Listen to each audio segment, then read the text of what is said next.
Masayang araw, mga ka-PL, sa paggunita sa kaarawan o sa buhay ng ating pambansang bayani na si Dr. Jose Rizal, mga kababayan. Naglabas po ng pahayag ang ating pangalawang Pangulo, Inday Sara Duterte, na tila halos karamihan po sa sinabi ng ating pangalawang Pangulo, mga ka-PL, ay may pagkakahalintulad po sa buhay ng ating pambansang bayani at dito sa ating pangalawang Pangulo. Kung paano po pinahirapan, kinulong, ginipit, hanggang sa ginurgur po ang ating pambansang bayani na sa ngayon, mga kababayan, tila ganito po ang nangyayari o ginagawa sa ating pangalawang Pangulo. Wag na wag lamang po nilang gurgurin ang ating pangalawang Pangulo, kundi magkagurgura na talaga, mga kababayan.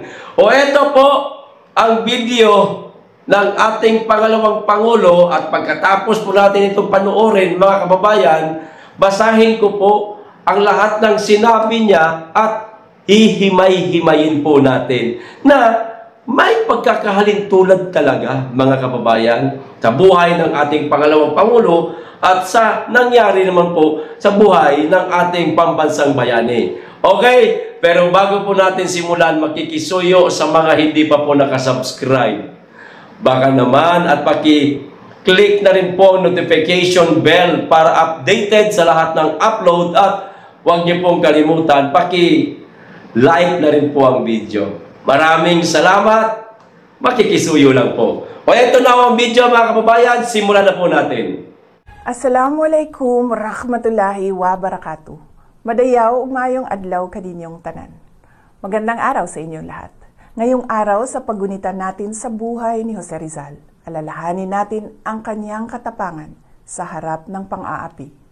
Ang napakatinding pagsubok na kanyang pinagdaanan ay nagpapaalala sa atin na kahit sa pinakamadilim na oras, ang liwanag ng katotohanan at katarungan ay maaaring manaig. Parangalan natin ang kanyang alaala sa pamamagitan ng paninindigan para sa tama at kolektibong pagsusumikap tungo sa mas makatarungan, pantay at tunay na malayang Pilipinas. Ang lahat ng ginagawa natin ay para sa Diyos, sa bayan at sa bawat pamilyang Pilipino. Syukran. Boom!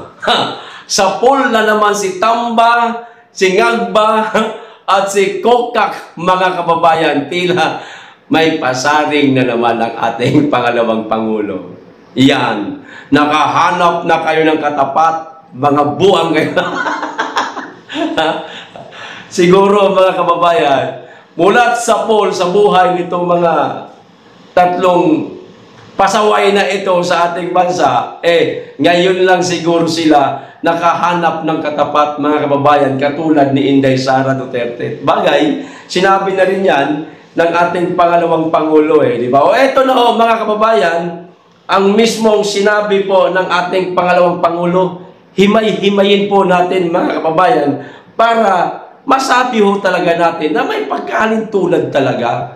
Kung paano po pinahirapan ang pambansang bayani, ganun din ang ginagawa nila ngayon sa ating pangalawang Pangulo. O eto ho, ayan o, Rizal Day kasi ngayon, mga kababayan, December 30, 2024. O sabi ng ating pangalawang Pangulo, unahin natin yung kanyang pagbati. Ayan, assalamualaikum warahmatullahi wabarakatuh. Madayaw, maayong adlaw kaninyong tanan, magandang araw sa inyong lahat. O eto na po yung mismong sinabi niya. O, ngayong araw, sa paggunita natin sa buhay ni Dr.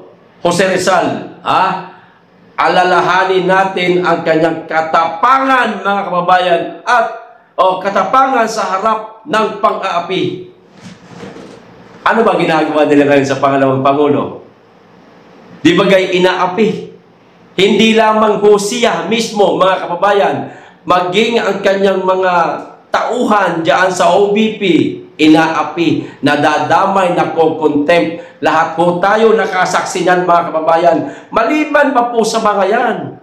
Lahat po ng mga kaalyado, kaibigan ng mga Duterte, katulad po ni Pastor Apollo Kibuloy, ano ginagawa nila? Inaapi nila. Pinahihirapan po nila, mga kababayan. At marami pang iba na hanggang ngayon nariyan, na-contempt pa. Kung gaano po katapang ang ating pambansang bayani, doble po ang tapang ng ating pangalawang Pangulo, mga kababayan, kahit na patuloy po nilang inaapi. O di ba ga, simula pa lang, may pagkakahalintulad ho talaga, mga kababayan. Mismo si tatay na po ang may sabi kung matapang ako, triple yan si Inday. Ito pa. Ang napakatinding pagsubok na kanyang pinagdaanan ay nagpapaalala sa atin na kahit sa pinakamadilim na oras, ang liwanag ng katotohanan at katarungan ay maaaring mananaig, mga kababayan. Pinakamatinding pagsubok sa buhay ng ating pambansang bayani na ngayon ang ating pangalawang Pangulo, mga ka-PL, ay humaharap din po sa pinakamatinding pagsubok.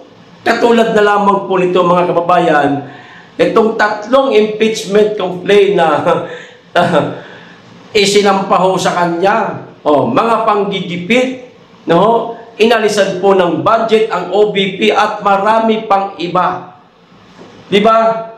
Kung paano po nakaranas ng pagsubok ang pambansang bayani, ganun din ang ating pangalawang Pangulo.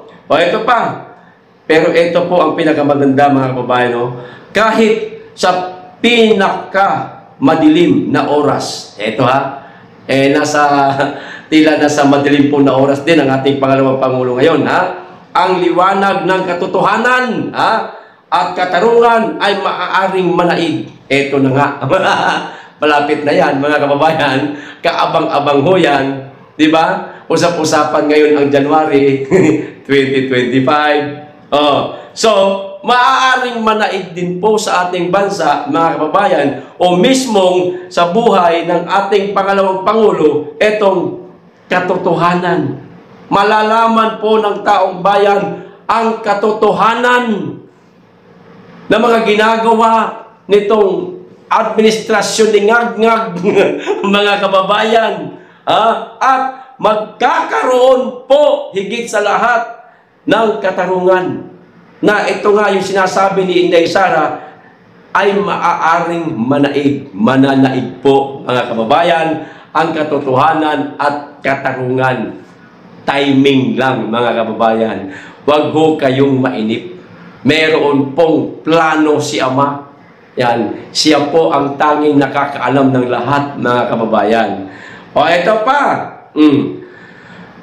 Parangalan natin ang kanyang ala-ala sa pamamagitan ng paninindigan para sa tama at kolektibong pagsusumikap tungo sa mas makatarungan, mga kababayan, pantay at tunay na malayang Pilipino. Ayan. Ulitin ko, mga kababayan, parangalan natin ang pambansang bayani. Dito po sa mga binasa ko, katarungan, pantay at tunay na malayang Pilipinas. Pilipinas pala, hindi pala Pilipino, sorry. Ngayon, mga kababayan, nararamdaman na po ng ilan sa ating mga kababayan ang tila kawalan po ng katarungan. Bakit? Ano ba nangyayari dyan sa Quadcom, mga kababayan, kapag ka napatawag ang isang resource person, di bagay pagka hindi ho nila nagugustuhan, ang sinasabi, sa kulungan ng bagsak. Contempt kaagad, mga kababayan. Yan po ang umiiral na katarungan para sa kanila. Yung katarungan po ng taong bayan, nasaan na? Nawala na. Maging ang malayang Pilipinas, mga kababayan, meron pa ba? Wala na nga tayo halos kalayaan na magpahayag ng ating mga hinanain. Yung freedom of expression, mga kababayan, tila inaalis na po nila sa atin. At hindi na po natin nararamdaman ang pagiging pantay-pantay na mamamayan bilang mamamayang Pilipino sa ating bansa, mga kababayan. Kaya, hinihiling ko po sa ating mga kababayan na nagmamahal po sa ating pangalawang Pangulo, hindi lamang po itong mga narito sa ating bansa, maging ang mga OFW, patuloy po nating suportahan ang ating pangalawang Pangulo. Higit sa lahat, itong kanyang mga kilalang tumatakbo sa pagkasenador, mga kaibigan niyang tumatakbo sa pagkasenador. Kilala na ho natin yung mga yan. Pero nangunguna po sa listahan natin, mga kababayan, si Pastor Apollo Kibuloy. Lahat ng PDP, suportahan po natin. Makakatulong po ito ng malaki para sa ating pangalawang Pangulo. Huwag na huwag po nating hayaan na meron po tayong isang makaligtaan. Nang sa ganun, magtagumpay po ang magandang hangarin ng ating pangalawang Pangulo para sa ating bansa at sa ating lahat.